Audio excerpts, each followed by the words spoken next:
वो भोले भी है और छले भी गए, लेकिन उसके बाद भी जिसने छला है उसका भी भला ही किया है। शंकर जी ऐसे।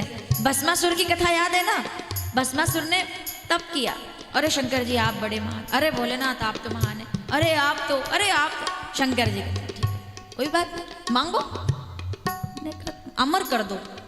शंकर जी कहते हर दूसरे दिन यही एप्लीकेशन आती है, कोई ना कोई व्यक्ति यही चाहता है कि अमर कर, लेकिन हर तो अमर नहीं हो सकता, तो तुमने जन्म लिया है मरना तुम्हें पड़ेगा, काशी में मिलूंगा तुम्हें मैं, उधर मैं सबका हिसाब करता हूँ। तो उन्होंने कहा नहीं मैं अमर होना चाहता हूँ। तो ये नहीं होगा, कुछ और मांगा। अब इसका अल्टरनेटिव क्या है? सबने अपना अपना ढूंढा, किसी ने ढूंढा कि दिन में मरूं ना रात में मरूं, सबने अपने अपने। किसी ने कहा कि मुझे तो नारायण वध ना कर सके, किसी ने कहा कि शंकर जी वध ना कर सके, किसी ने कहा शंकर जी का बेटा ही वध कर सके, सबने अपने अपने उपाय ढूंढे। तो भस्मासुर ने कहा एक काम करो कि जिसके सिर पर मैं हाथ रखूं वो भस्म हो जाए। सामने कोई हिम्मत ही नहीं करे आने की, आएगा लड़ने मैं हाथ रख दूंगा। अब बताओ कौन आएगा सामने जो भस्म होना चाहे?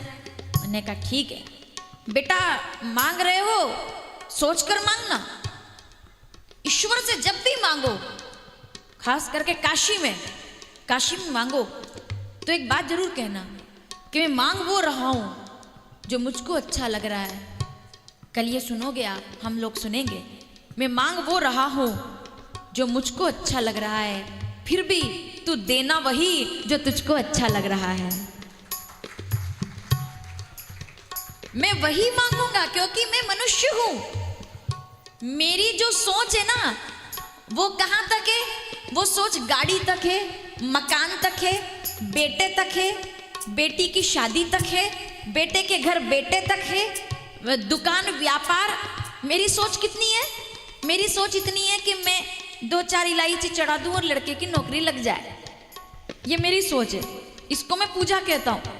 मेरी सोच कितनी है कि मैं 3-4 काली मिर्ची इधर उधर से घूम के चढ़ा दूं, कैसे कर्जा मुक्ति हो जाए, मैं किधर जाकर दीपक लगा दूं, मुझे मेरी सोच इतनी। लेकिन तुम तो जगदीश्वर हो, तुम तो विश्वनाथ हो, तुम मुझे वो देना, मैं वो मांगूंगा जो मुझे अच्छा लगेगा, और तुम मुझे वो देना जो तुम्हें मेरे लिए अच्छा लगता है। क्योंकि आपके बच्चे मांगते तो आपसे बर्फ का गोला ही है, पर देते तो आप उनको बादाम का हलवा है।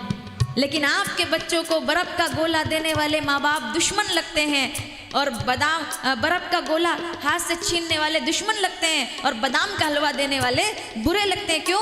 हलवा उसको अच्छा नहीं लगता, उसकी रुचि नहीं है उसमें, उसकी रुचि वो खराब पानी के बर्फ के गोले में। लेकिन माँ बाप जानते हैं कि ये जो मांग रहा है ये इसके लायक नहीं है, ये बादाम के हलवे के लायक है। अब इतने में समझ जाइए, आपके पिता परम पिता परमेश्वर है, वो भी आपके हाथ से बर्फ का गोला छीन लेते हैं। थोड़ी देर के लिए कष्ट होता है, पर आगे याद रखना कहीं ना कहीं बादाम का हलवा जरूर तैयार हो रहा है, वो उसकी इच्छा से है। हम जो मांगते हैं वो हमारी मर्जी में। अर्जी मेरी है, अर्जी मेरी है, पर मर्जी तो तेरी है। यही बस है, इतना सा सार है इसका। तो इसके लिए बाबा महाकाल भोलेनाथ बड़े सरल। भस्मासुर ने कहा जिसके सिर पे हाथ भस्म हो जाए। अच्छा जी, पछताना मत बाद में। अरे क्या बात कर रहे हैं, कैसे पछताएं?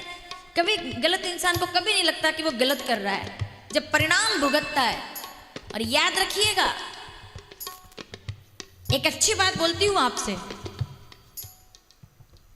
कभी कभी जीवन में कुछ प्रबुद्ध लोग भी कुछ गलत काम कर जाते हैं, जिनसे हमने कभी प्रणाम किया होगा, जिनको कभी हमने सम्मान दिया होगा, कभी कभी वो भी अपने पद से गिर जाते हैं। ठीक है, क्या कारण है उसका? तो मुझे उसका कारण एक ही समझ में आया, हरि इच्छा बलवान। जिसको जैसा फल देना होता है ईश्वर उसके सामने वैसी व्यवस्था बना देते हैं।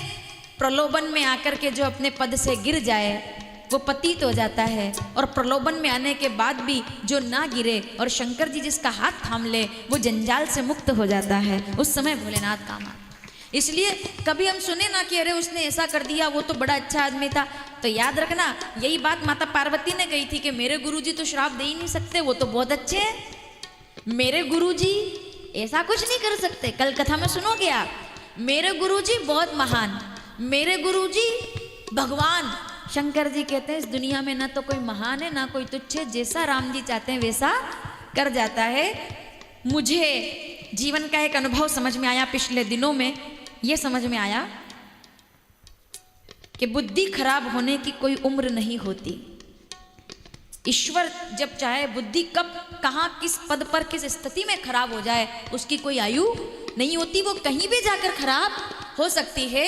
देवराज इंद्र की बुद्धि स्वर्ग में जाकर के भी खराब हो सकती है, तो सामान्य इंसानों के विषय में चर्चा करना तो व्यर्थ है।